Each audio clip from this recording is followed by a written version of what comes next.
My dad found his biological parents and it turns out they've been searching for him for 56 years. I'm not sure this is the place to post this, but I just want to get my excitement out somewhere, so I figured that counts as getting off my chest.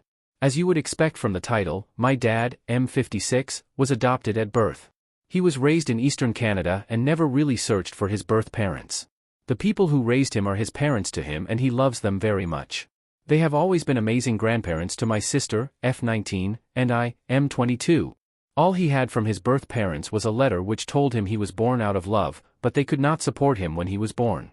So when my sister decided to get him a genetic test for Christmas, it was purely with the intention to find out what ethnicity we all are, and the thought of finding his birth parents didn't even cross our minds. Eventually, when we got his results, we were surprised to find the names of two people with perfect genetic matches to my dad. He had the option to reach out to them, so he wrote them each an email and just waited for their responses. Almost immediately, his biological dad, who I'll call Jim, not his real name, responded. He said how excited and happy he was to have found my dad and how he was looking for him for so long. My dad, who is usually an emotionally reserved man, was curled up on the couch grinning as he was texting Jim for the first time. I was still in shock from the news, but was so happy to see my dad, even happier than when I graduated uni. Soon thereafter, he also received a message from his biological mom, Debbie, not her real name. By talking to them both, my dad learned the story of his birth, and I think that it's absolutely wild. Debbie is the daughter of an Australian mining engineer and they all moved to Canada for his work when she was in high school. Later on, they moved to the Midwest where she met Jim at the age of 17. They were high school sweethearts and were thinking of marriage after they graduated, but then Debbie got pregnant. This being the 60s, this was a huge deal. Her dad was furious and sent her back to Canada to give birth and arranged a private adoption as he knew of a couple who were trying to have a kid, my grandparents. Once she gave birth, she was able to let Jim know that she was being sent back to Australia. They never saw each again for the next 40 years. Jim apparently was only able to move on once he received a letter over 5 years later from Debbie, saying that she got married. Eventually, he got married too, and they moved to the West Coast, but his wife got into a terrible car crash and lost the use of both legs and one arm, so they were never able to have kids.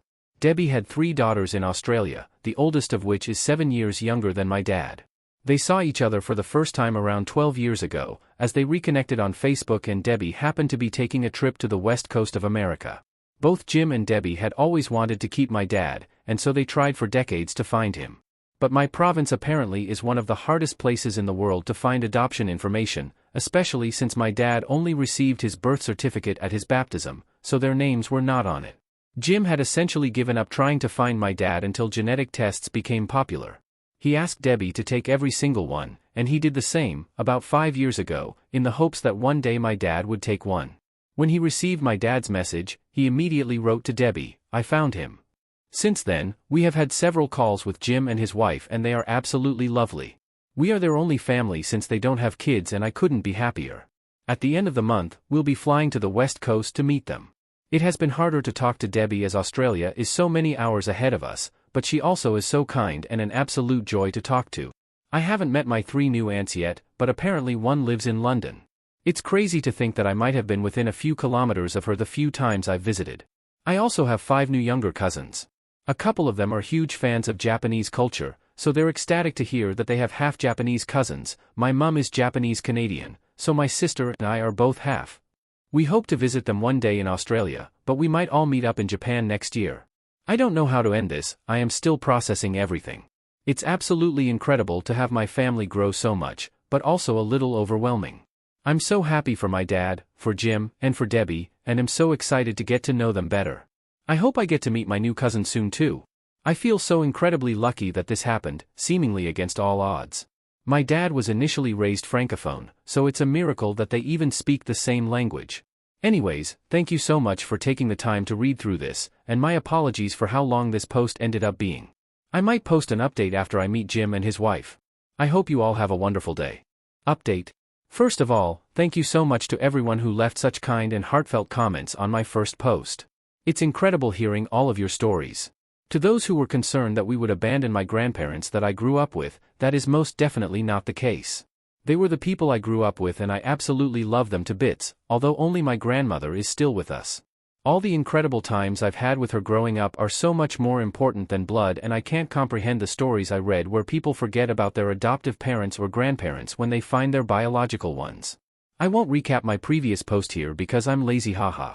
So, we just got back from visiting Jim and his wife, who I'll call Mary, not her real name, on the West Coast, and it was one of the best experiences of my life. We spent a week in their city and got to experience so much with them. Our first time meeting them in person was very emotional and felt very surreal. We spent the whole day looking through my dad's and our old photos, basically catching Jim up on everything that he has missed over the past 56 years. We also got to see so many of his and Mary's old photos too, which was very cool. We went to a park near their house, and on the walk, I heard Jim whisper "my son" with a massive smile across his face. Throughout the week, we explored their city and saw so many cool sights and tried so much delicious food.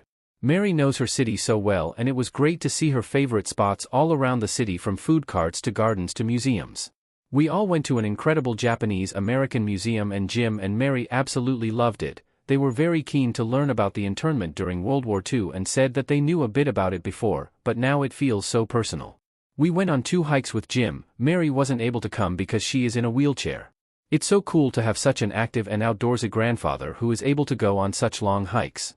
He taught us some foraging tips and told us stories from when he used to camp for years on end. Both he and Mary are very spiritual, so he also told us great stories from meditation retreats they've done. He's even tried psychedelics, so he's definitely the cool grandpa. I won't go into precise details of places we went, but it was great exploring such a cool part of the world with amazing people. We were all very sad when the trip was over and we had to leave. I've gained 2 new grandparents on the West Coast and I couldn't be happier. And they said that they've gained 2 grandchildren. I'm so glad that they see us as such. Mary told me her greatest regret in life was not being able to have children and grandchildren, but now she does. This has been such a transformative time in our life, and I think it's incredible just how many people are so much happier now because my sister just happened to get my dad a DNA test. This is just the beginning of our relationship with our new grandparents, and I am so excited. Now we have to figure out a way to go to Australia to meet Debbie. Whenever that happens, maybe I'll make another update. Until then, I hope you all have a lovely day, and thank you so much for taking the time to read our story.